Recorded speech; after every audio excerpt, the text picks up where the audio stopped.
Next up is the announcement that is reportedly being made by OpenAI to launch several very specialized agent products with very premium pricing tiers ranging from $2,000 per month to $20,000 per month. And here we are for the first time seeing actual costs that are equivalent to paying human workers at this point, which would really do some incredible things for OpenAI's pricing models and revenue. And that's for sure very likely a huge part of this decision. Apparently, with goals that the company having these agents generate up to 20 to 25% of their revenue.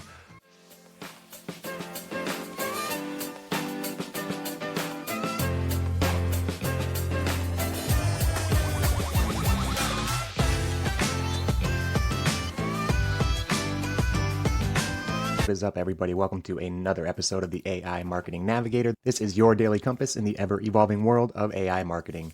Do me a favor and turn the volume up again on this one with me, guys. Next couple episodes here, we have a sleeping navigator baby. So going to be trying to keep it down and not get as excited as I usually do when I'm talking about this stuff, because we have a ton of news to try and sift through as usual here today on tonight's episode, I should say, coming at you with a jam-packed daily digest. Three things that we're going to talk about today. One, another push from Amazon in the AI model space, specifically with a new hybrid reasoning model, and that's going to be added to their family of models, the Nova family, which we have talked briefly about on the show before. We're going to also talk about a new level of premium AI agents, and these are going to be coming from OpenAI. And if you thought the $200 per month for the Pro subscription was expensive and maybe prohibitive to smaller to medium-sized businesses or freelancers using the tool, wait until you hear what they're charging for these AI agents. The most premium of them is going to cost you $20,000 per month. And then lastly, diving into AI adoption and specifically how that's going to be driven by one of the first, if not the first, truly AI-centric mobile phone devices. Major props to Perplexity. They are partnering up with Deutsche Telecom, the parent company of T-Mobile, offering this new AI phone. Okay, so let's dive into these three topics, and I'll try and break these down as succinctly and usefully for you as always, and keep this episode short and sweet, but it's probably going to be a little bit of a long one. First, this new Amazon model, it is set to be launched by June of this year and seeks to be a hybrid model similar to these new unified intelligence models with goals that we've been seeing of basically unifying the techniques of being able to allow for both quick and more complex deep thinking type work all under one roof. And if this happens to be the first episode where you've heard the term reasoning model, these are types of models that are optimized to handle very complex multi-step problems that require systematic thinking. They often include coding, tasks, mathematics, or science, and they seek to break down the problems into multiple parts and think through each separate part of a problem, approaching it more like a human would, a human-style cognition when they think about their answers. And it's really interesting because, and this news is particularly interesting because it is Amazon, and they've been pretty quiet in the AI model space, and here they are taking another shot in that area. And as we mentioned, they did have their initial announcement about this family, this Nova family of models a while back, but they've also invested heavily, $8 billion into Anthropic. And as we mentioned, Anthropic will be powering the new Alexa Plus capabilities. But I think it's clear to the leadership at Amazon that even an investment into AI is not going to keep your company competitive. If you are a tech leader or a tech giant, you need to have some sort of internal AI competition and development that you are able to offer. Okay, next up is the announcement that is reportedly being made by OpenAI to launch several very specialized agent products with very premium pricing tiers ranging from $2,000 per month to $20,000 per month. And here we are for the first time seeing actual costs that are equivalent to paying human workers at this point, which would really do some incredible things for OpenAI's pricing models and revenue. And that's for sure very likely a huge part of this decision. Apparently, with goals that the company having these agents generate up to 20 to 25% of their revenue. And assuming the agent's capabilities are worth that amount, it seems like it would very likely be successful because there are going to be enterprises, leading enterprises and businesses all too willing to test that out, to spend any number of premium dollars. But anyway, it's a very bold step because it is OpenAI basically claiming that they can reproduce, if not surpass, actual human performance at this point with these agentic products and charge the same amount of money. Now, of course, there's also very likely a situation in which a human is still using this level of AI, and that would probably surpass the output of both individually, so that's definitely going to be happening as well. Really, the main question in response to this news right now is probably going to be whether or not the juice is worth the squeeze with this product? Are these agents going to be significantly advanced to the tune of $20,000 per month? Or are they going to be more advanced than something that can be done with open source code? If so, then you will very much want this to be on your radar in the future if you're working in a marketing department or in a freelance environment where these types of agents are within your budget and could produce sufficient ROI. We will definitely be keeping you up to date on all of the cutting edge advancements, no matter their price, that are available. Of course, if they are truly game changing, then it also goes back to the very important debate about democratization and access to the ability to do this knowledge work.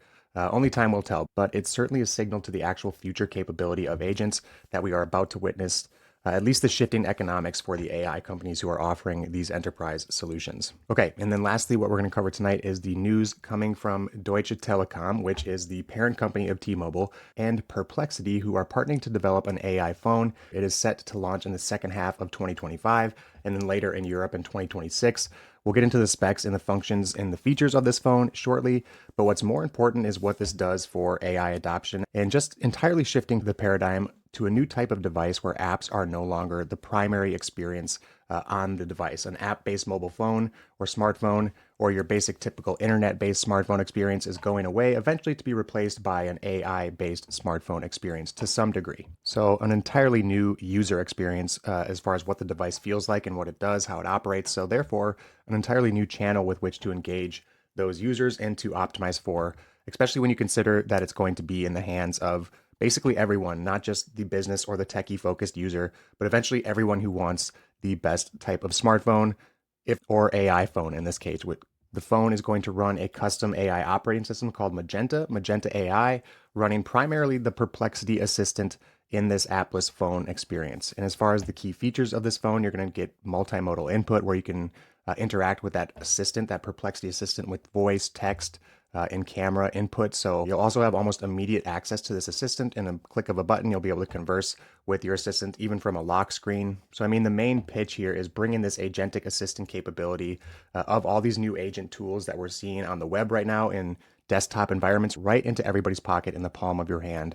And so all of these general use cases that we talk about when we talk about these agents on the show so far, like reserving a restaurant or booking an Uber or purchasing a product, all quickly and easily, are all well and good, but they're really only truly convenient when you can do them on a phone.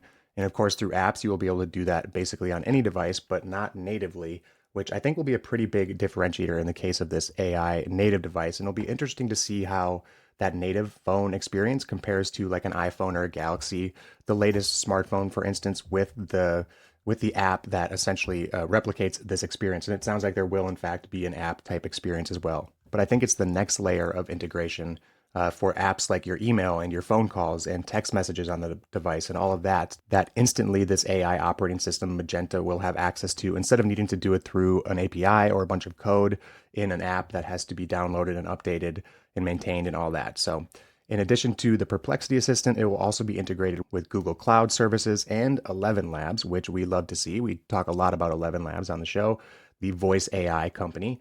No surprise to see them once again finding themselves at the forefront of AI tech. And then as far as pricing goes, they're seeking to be competitive in the market with a cost that should be less than $1,000. So I'm sure there will be many AI native or entirely AI powered devices in the future coming from the incumbent companies in the space.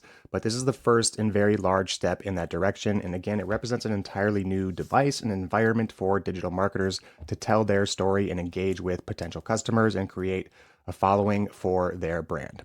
Okay, that does it for tonight's episode. If you enjoyed the show or found it useful in any way, please do me a favor and follow on Spotify or subscribe on your podcast platform of choice. A review on top of that would be even more appreciated and is by far the most helpful thing you could do for the show. Also, if you are watching on YouTube, make sure to hit that subscribe button and turn on all notifications so you get notified each day when our episode drops. Until then, and as always, thank you so much for joining me, and remember to stay curious, stay consistent, and keep navigating forward. Bye.